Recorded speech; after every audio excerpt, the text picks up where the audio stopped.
بسم الله الرحمن الرحيم. الحمد لله رب العالمين، والصلاة والسلام على سيد الأنبياء والمرسلين محمد بن عبد الله الأمين وعلى آله وأصحابه وأزواجه وذرياته وأهل بيته وسلم تسليما كثيرا أما بعد. أعوذ بالله من الشيطان الرجيم. بسم الله الرحمن الرحيم. قل إن صلاتي ونسكي ومحياي ومماتي لله رب العالمين. صدق اللہ العلی العظیم. محترم بزرگوں اور دوستوں، دینی اور ایمانی بھائیوں، اللہ رب العزت کا شکر ہے، اس کا کرم ہے کہ اس نے ہمیں اپنی بارگاہ میں آنے کی توفیق عطا فرمائی. حضرات، ہم سب خدا کے بندے ہیں اور خدا کی بندگی کے لیے اس کے دربار میں حاضر ہوئے ہیں، اور انسان کی سب سے بڑی انسانیت یہی ہے کہ وہ بندگی بجا لائے، خدا کے حضور میں سجدہ شکر ادا کرے، اور جو اللہ رب العزت نے اس کے اوپر احکامات جاری کیے ہیں ان کی پاسداری کرے، ان کو پورا کرے. یہی انسانیت کی کامیابی کی علامت ہے اور دلیل ہے. اور اسی کے لیے جو ہے تگ و دو ہوتی ہے، محنت مشقت ہوتی ہے، اور ایک دوسرے سے وارتالاب ہوتی ہے، باتیں بتائی جاتی ہیں، سمجھائی جاتی ہیں، کی جاتی ہیں، صرف اس لیے کہ بھولا ہوا سبق پھر سے یاد آ جائے، ہمارا زندگی میں آنے کا مقصد ہمارے سمجھ میں آ جائے، اور ہم جو اس دنیا میں جو عارضی دنیا ہے جس کو ایک دن ختم ہونا ہے، اس کے اندر اس طور پر زندگی گزاریں جس طرح ایک مسافر زندگی گزارتا ہے. مسافر کے سامنے بہت زیادہ آرزو اور تمنا ہی نہیں ہوتی، بلکہ وہ اپنے مقصد کی طرف، اپنی منزل کی طرف گامزن ہوتا ہے، چلتا جاتا ہے.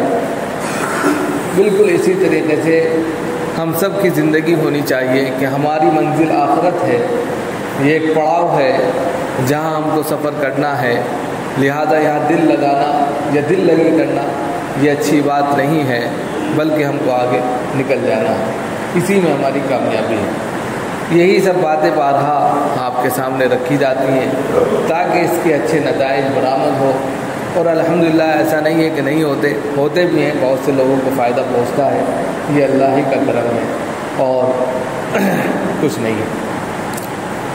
اس وقت جو باتیں کرنی ہیں بہت اہم ہے. سب سے پہلے تو جاننا چاہیے کہ یہ جو مہینہ ہے قربانی کا مہینہ ہے. اس کو لوگ قربانی کے مہینے سے زیادہ یاد کرتے ہیں، جانتے ہیں کہ عید کا مہینہ آتا ہے، اس کے 2 مہینے کے بعد جو مہینہ آتا ہے وہ قربانی کا مہینہ ہوتا ہے، اس میں قربانی کی جاتی ہے. قربانی دراصل جانوروں کے ذبح کرنے کا نام نہیں ہے. ہم لوگ سوچتے ہیں کہ دمبا لے لیا، پڑوا لے لیا، بکرا لے لیا اور 10 ذی الحجہ کو قربانی کر دی، بس قربانی ہو گئی. قربانی کا جو الگ میسج ہے، جو الگ کانسیپٹ ہے، اس کو بھی سمجھنا چاہیے کہ اس قربانی کے پیچھے کیا چیز ہے. اس قربانی کے پیچھے ایک باپ کی شفقت ہے، اس قربانی کے پیچھے ایک بیٹے کی فرما برداری ہے، اس قربانی کے پیچھے ایک ماں کی ممتا ہے، اس قربانی کے پیچھے اللہ کے حکم کی پاسداری ہے. ہم ان چیزوں کو نہیں سمجھتے، ہم نہیں جانتے کہ اس قربانی کا اصل مقصد کیا ہے.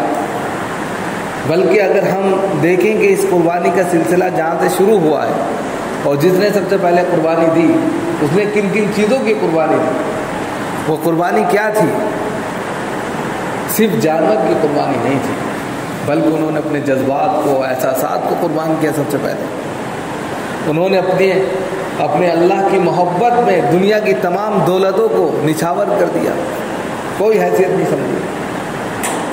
آپ کو یاد ہوگا، بہت اچھے سے یاد ہوگا، اس سے پہلے بھی بتایا گیا کہ حضرت ابراہیم علیہ السلام کو آخر عمر میں 87 یا 90 کے درمیان کی عمر میں ایک بیٹا نصیب ہوا، بڑھاپے کی عمر کہہ لیجیے، اور جب بیٹا پیدا ہوا تو بیٹا بڑا مبارک ہوتا ہے، وہ باپ کی ٹوٹی ہوئی لاٹھی کے مانند ہوتا ہے کہ پھر سے ٹوٹی ہوئی لاٹھی میں جان پیدا ہو جاتی ہے، بالکل اسی طرح ایک بیٹے کی حیثیت ہوتی ہے۔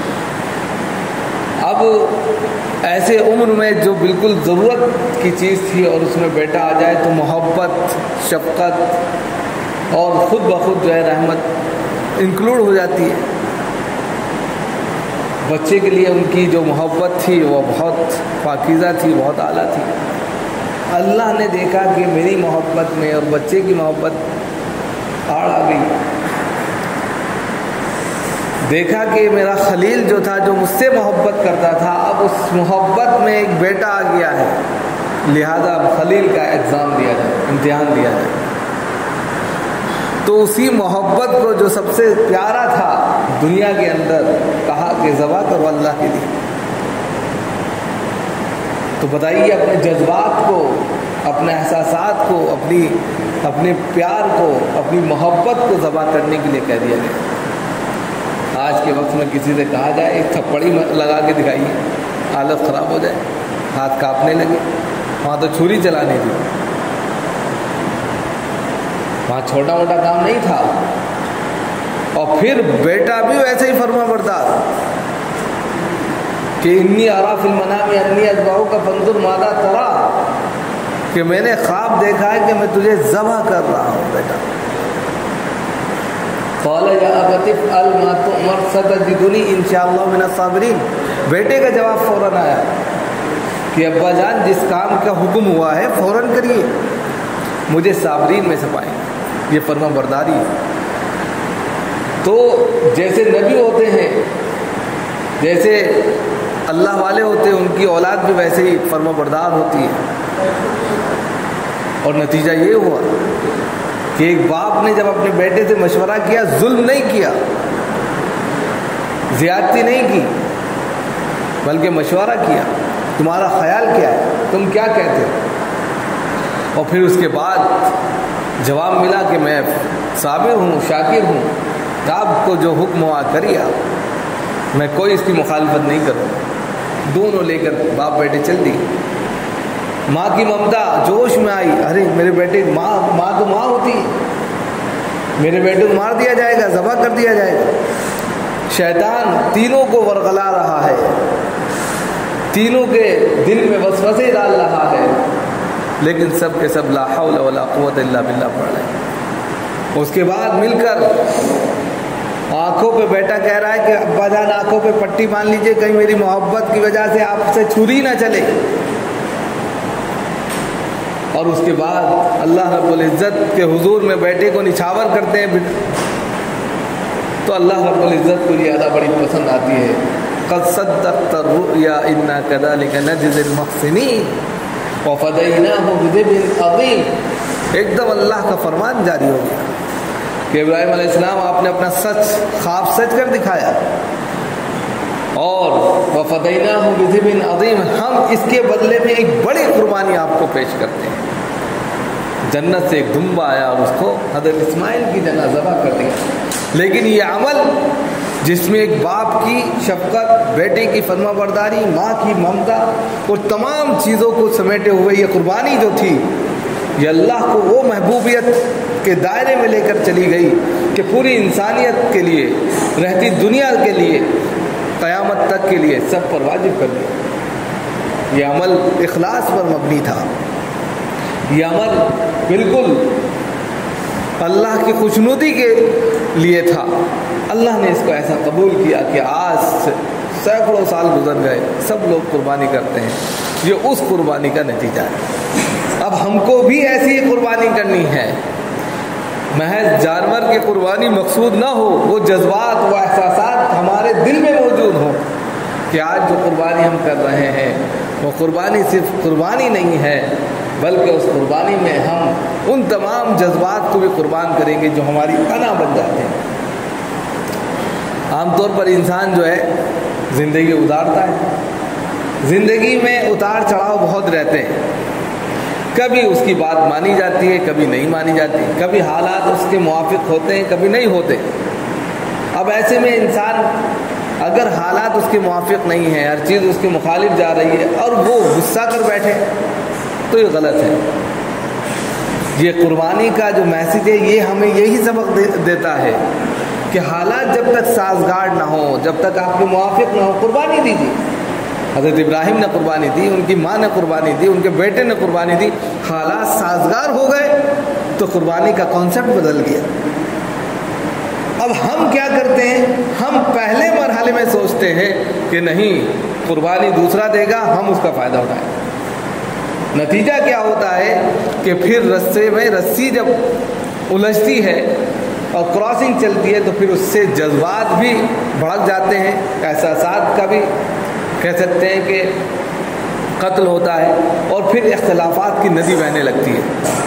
پھر کسی طرح سے نہ اس کو سکون ہے نہ دوسرے کو سکون ہے۔ تو سب سے پہلے اس قربانی کے میسج سے ہم سب کو یہ سوچنا چاہیے، بلکہ اپنے دل میں یہ جذبہ پیدا کرنا چاہیے کہ ہم بھی قربانی دینے کے لیے تیار ہیں، ہر وقت، ہر لمحہ، چاہے کسی بھی چیز کی قربانی ہو۔ بسا اوقات مثال کے طور پہ میں مثال دے رہا ہوں، ایسی چلتا ہے۔ اب آپ گھروں میں ایسی میں رہتے ہیں، بہت اچھی بات ہے۔ اب مسجد میں ایسی نہیں چل رہا ہے، لیکن آپ کہہ رہے ہیں نہیں ہم ایسی چلائیں گے، ہم پوری رات ایسی میں سوتے ہیں، تو یہ قربانی ہے۔ آپ گھر میں رہیے، ایسی میں رہیے، لیکن مسجد میں اگر آ رہے ہیں اجتماعی امور کے اندر تو آپ اپنی قربانی دے دیجیے۔ یہ قربانی اللہ کو مقبول ہے، اس میں اختلاف نہیں ہوگا۔ اب اس میں یہ ٹیم بنا لیں کہ نہیں، مثال کے طور پہ اللہ والے آ گئے، اللہ کے گھر کے مہمان آ گئے، جماعت آ گئی، اب وہ ایسی میں رہے گی۔ وہ کیسے بھائی؟ وہ اللہ کے مہمان ایسی میں رہیں گے؟ کیسی بات کر دی آپ نے؟ جب وہ اللہ کے گھر کے لیے آ رہے، مقصد کیا ہے اس کو سمجھنا چاہیے۔ وہ اللہ کے دین کے لیے نہیں آ رہے، اللہ کو کسی کے دین کی ضرورت ہے؟ وہ تو اپنے بھلے کے لیے آ رہے ہیں، اپنی آخرت کو سنوارنے کے لیے آ رہے ہیں، وہ اپنی اصلاح کے لیے آ رہے ہیں۔ ایسے میں ہمارے 4-6 بھائی مل کر کہیں کہ نہیں وہ رات میں سوئے نہیں ہیں، ان کے لیے ایسی چلایا جائے، سراسر غلط ہے۔ یہ مسجد کا قتل ہے، اس کے تمام امور کا قتل ہے، اللہ کا قتل ہے۔ اس اعتبار سے کہ آپ اپنے گھر میں لے جا کر ان کو پوری رات ایسی میں نہیں سلا سکتے، تو خدا کے دربار میں آ کر آپ نے کیسے ایسی کھول دیا اور ان کو سلا دیا؟ ایک سسٹم ہوتا ہے، ہر چیز کا ایک نیم ہوتا ہے۔ 1 گھنٹے کے لیے ایسی چل سکتا ہے، چلائیے، بہت اچھی بات ہے۔ لیکن جو شخص قربانی دینے کے لیے خود آ رہا ہے، اس کی قربانی کو ذبح کر کے آپ ایسی میں تبدیل کر دیں، یہ سراسر آپ کا خون ہو رہا ہے۔ اس چیز کو کوئی سمجھتا نہیں۔ یہی چھوٹی چھوٹی چیزیں جو ہیں قربانی دینے کے لیے اللہ کے رسول صلی اللہ علیہ وسلم نے بتایا کہ جذبات، احساسات اور بہت ساری چیزیں ہمارے موافق نہیں ہوتی ہیں، تو ایسے میں ہمیں ان کے موافق بن جانا چاہیے، اختلاف نہیں کرنا چاہیے۔ ہمیں کبھی بھی جس جگہ ہم رہ رہے ہیں، جس مقام پر ہم رہ رہے ہیں، اس کا فائدہ اٹھانا چاہیے۔ مسجد اللہ کا گھر ہے، کوئی پوچھنے تو آتا نہیں، سب کی اپنی مسجد ہے، لیکن ہر شخص کی اپنی ذمہ داری ہے کہ اگر یہاں پر ایک تنکا بھی پڑا ہوا ہے، اس کو یہ احساس ہونا چاہیے کہ جس طرح میرے گھر میں ایک تنکا پڑے مجھے اچھا نہیں لگتا، تو مسجد میں کیسے وہ تنکا پڑا ہے اٹھا کر باہر پھینک دیں۔ کسی ایک کی ذمہ داری نہیں ہے، لیکن ہم یہ سوچیں کہ نہیں اس کے لیے دوسرا شخص ہے، تو یہ غلط ہے۔ یہ اسلامی اخوت نہیں ہے، یہ اسلامی بھائی چارہ نہیں ہے۔ اگر اللہ کے گھر میں آپ اپنا گھر سمجھیں، اللہ کے گھر کو اپنے گھر جیسا سمجھیں، تو یاد رکھیے یہ گھر خود بخود جو ہے ایک بہترین پھولوں کی طرح مہکنے لگے۔ لیکن آج کے وقت میں ہم دیکھتے ہیں کہ اس گھر کے اندر سب سے زیادہ جو ہے سیاست کی جاتی ہے۔ کوئی آتا ہے ایسی چلا دیتا ہے، کوئی آتا ہے بند کر دیتا ہے، پوری رات ایسی چلتا ہے، پانی بہنے لگتا ہے، کسی کے سر پر جوں تک نہیں چلتی، درد اور کرب نہیں ہوتا۔ افسوس کی بات ہے، یہ مسجد ہے، ایک ایک چیز کا، ایک ایک لمحے کا حساب ہوگا۔ آپ اپنی زندگی میں جو پانی یوز کرتے ہیں، جو لائٹ یوز کرتے ہیں، جب اس کا حساب ہوگا تو پھر مسجد کے اندر رہنے والے تمام کے تمام افراد اور رہنے والے تمام کی تمام چیزیں جو اجتماعیت کے لیے ہیں جتنے جائز ہے اس سے زیادہ اگر استعمال کیا تو وہ جائز نہیں. مثال کے طور پہ 1 گھنٹے کے لیے نماز ہو رہی ہے, 1.5 گھنٹہ 2 گھنٹے ایسے چلا سکتے ہیں, جائز ہے. لیکن آپ 8 گھنٹے چلائیں, جائز نہیں ہوگا. کسی سے بھی فتویٰ لے کر آ جائیں آپ, یہ کہہ دیں کہ وہ اللہ والے ہیں رات بھر نہیں سوئے, یہ کوئی سوال پیدا ہی نہیں ہوتا. آج کے وقت میں جناب محمد رسول اللہ صلی اللہ علیہ وسلم مکہ سے مدینے کے لیے سفر کر رہے ہیں, پہلی ہجرت کر رہے ہیں, غار ثور کے اندر جاتے ہیں, سانپ وہاں پر نکل آتا ہے, جالے والے ہوتے ہیں. وہاں کون سی ایسی تھی, وہ بھی تو پہلی ہجرت کر رہے تھے نا, گویا کہ پہلا سفر انہوں نے کیا تھا دعوت کا. مکہ سے مدینے کی طرف جا رہے تھے, لوگوں کو دعوت دینے کے لیے تو جا رہے تھے. پہلے سفر میں کون سا, جب غار ثور میں ٹھہرے تو کون سا وہاں ایسی لگا ہوا تھا. حضرت ابو بکر صدیق رضی اللہ تعالیٰ عنہ آپ کے پاس تھے, آپ ان کے پیروں پر سر رکھ کے لیٹے ہوئے تو ایک سانپ نے ڈس لیا تو آپ رونے لگے اس کی شدت کی وجہ سے. جب آنکھ سے آنسو گرے تو اٹھا, آپ صلی اللہ علیہ وسلم اٹھ گئے تو اپنا لعاب دہن لگا دیا.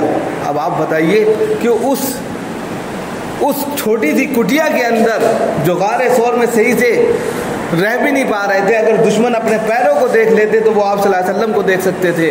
قرآن نے اس کو بھی کہا, اس کو ریکارڈ کیا ہے کہ وہ شخص جن کا تیسرا اللہ تھا, تو اللہ کے رسول صلی اللہ علیہ وسلم نے کہا تھا اللہ ہم کو ضائع نہیں کرے گا, اللہ ہمارے ساتھ ہے. تو اب آپ بتائیے کہ پہلے سفر میں کوئی ایسی نہیں تھا, کشٹ ہی کشٹ تھا, پیدل چل رہے تھے. پھر مدینے میں پہنچے تو مسجد نہیں تھی, مسجد کے لیے جگہ لی گئی, لینے کے بعد 56 کی مسجدیں بنائی گئیں. اس کے بعد میں کوئی تب بھی ایسی نہیں تھا. مسجد نبی اسی طرح کئی سالوں تک رہی, وہاں پر دین کا کام ہوتا رہا. رات بھر کیا وہ لوگ سوتے نہیں تھے؟ صفحہ نبی پر کتنے بے شمار طالب علم تھے, آتے تھے, پڑھتے تھے, چلے جاتے تھے, کیا وہ بغیر ایسے کہ سوتے نہیں تھے؟ ساری چیزیں ہمارے سامنے موجود ہیں. تو پھر ہم قربانی کس کی دے رہے ہیں؟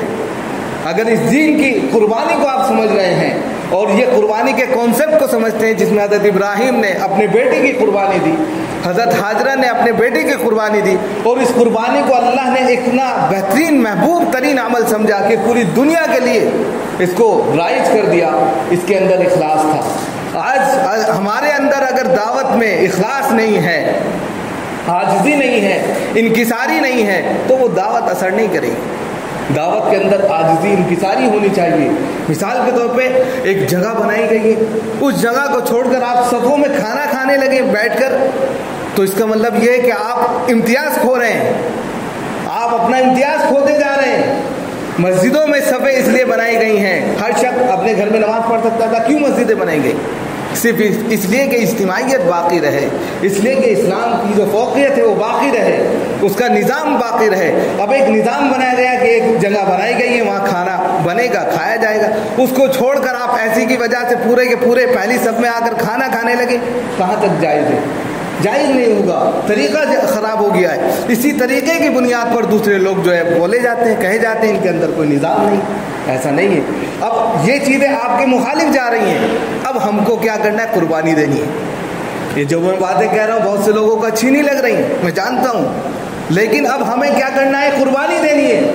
ہمیں ان کی قربانی دینی ہے کہ بھائی یہ چیزیں مسجد میں نہیں ہیں, ہم اپنے گھر میں جہاں چاہیں جس طرح چاہیں کھا سکتے ہیں, پی سکتے ہیں, لیکن مسجد اللہ کا گھر ہے, اس کو جتنا اچھے سے ہم سجائیں گے, صاف ستھرا رکھیں گے, وہ اللہ کو محبوب ہوگا. یہاں عبادت جتنے اچھے طریقے پر کی جائے گی وہ اللہ کو سب سے زیادہ محبوب ہوگی. یہاں پر اگر مٹی, یہاں پر اگر سبزی, یہاں پر اگر روٹی کے بورے رہیں گے تو دل میں اور ذہن میں کچھ نہ کچھ قدرت رہے گی. اگر صاف ستھرا رہے گا تو دل میں ایک دم جو شفافیت ہوگی, اللہ کی عبادت کرنے میں مزہ آ جائے گا. تو یہ ساری چیزیں بھی ہمیں سوچنی ہے. ہمارے اگر مخالف یہ باتیں جا رہی ہیں تو ہمیں قربانی دینی ہے, کیونکہ حضرت ابراہیم نے قربانی اپنے بیٹے کی دی تھی کہ ہم اپنے جذبات کی, اپنی ان تمام فنڈامنٹل چیزوں کی, اپنے ان ایکٹیویٹی کی قربانی نہیں دے سکتے. اگر دے سکتے ہیں تو قربانی کا مقصد آپ سمجھ رہے ہیں, ورنہ پھر قربانی کیا ہے؟ صرف جانور کی قربانی دینا قربانی نہیں ہے. اس پر جو ثواب ہے, اس کے اوپر جو اللہ رب العزت نے لکھا ہے وہ ملے گا آپ کو, لیکن فی نفسی قربانی کا جو اصل مقصد ہے اس سے آپ بہت دور ہیں. اس لیے اللہ کے رسول صلی اللہ علیہ وسلم نے بارہا قولوا لا الہ الا اللہ تفلحوا، صفا پہاڑی پر چڑھنے کے بعد لوگوں کو اکٹھا کیا، وہاں پر سب سے پہلے صدا لگائی، کہہ دو اے میرے بھائیو لا الہ الا اللہ محمد رسول اللہ، کامیاب ہو جاؤ گے۔ یہ صدائیں آپ نے لگائیں، کس جذبات کے ساتھ میں لوگوں کو بلایا ہوگا، کس احساسات کے ساتھ میں لوگوں کو اکٹھا کیا ہوگا، کتنے لوگ آپ کے مخالف وہیں ہو گئے۔ تو ایسا نہیں کہ آپ صلی اللہ علیہ وسلم کہ وہ دشمن ہو گئے یا آپ کو انہوں نے مار ڈالا، لیکن دھیرے دھیرے آپ لوگوں کا ذہن بناتے گئے، اور ایک بڑی تعداد میں آج جو ہم بیٹھے ہیں اسی کے طفیل کا نتیجہ ہے کہ انہوں نے وہ خدمات انجام دی کہ آج ہم اچھے سے بیٹھے ہوئے آرام سے اللہ کے گھر میں نماز پڑھ رہے ہیں۔ ورنہ ایک وقت ایسا تھا کہ مسجد حرام کے اندر آپ صلی اللہ علیہ وسلم نماز پڑھتے تھے اور لوگ کفار مکہ آتے تھے، اونٹ کی اوجڑی اٹھا کر آپ کی گردن مبارک پر رکھ دیا کرتے تھے، اور نتیجہ یہ ہوتا تھا کہ آپ اپنی گردن نہیں اٹھا پاتے تھے۔ حضرت فاطمہ آتی تھی اور روتی رہتی تھی اور پانی سے اپنا ابا کا جو ہے چہرہ صاف کرتی تھی اور کہتی تھی کم بخت ہو، تم اس نبی کو پریشان کر رہے ہو، اس کے اوپر گندگی ڈال رہے ہو۔ دیکھیں مسجد حرام کے اندر گندگی ڈالنا، آخری نبی کے اوپر گندگی ڈالنا، ان کے اوپر کوئی جو نہیں چلتی تھی۔ حضرت فاطمہ اپنے ابا کا چہرہ دھوتے ہوئے کہتی تھی جو نبی صرف یہ کہتا ہے کہ ایک اللہ ہے، اس کے اوپر صرف اس پر ظلم کرتے ہوئے تم اوجڑیاں ڈال دیتے۔ لیکن انہوں نے قربانیاں دی، جناب محمد رسول اللہ صلی اللہ علیہ وسلم نے قربانیاں دی، اس اوجھڑی کو بھی برداشت کیا، اس گندگی کو بھی برداشت کیا۔ جب وہ دین کے خاطر یہ سب برداشت کر سکتے ہیں تو ہم تھوڑی سی گرمی کیوں نہیں برداشت کر سکتے؟ ہم تھوڑے دیر کے لیے جو ہے اگر ہم کو نیند نہیں آ رہی ہے تو ہم کیوں اس کی قربانی نہیں دے سکتے؟ ورنہ پھر ہمارا اللہ کے لیے نکلنا بیکار ہے۔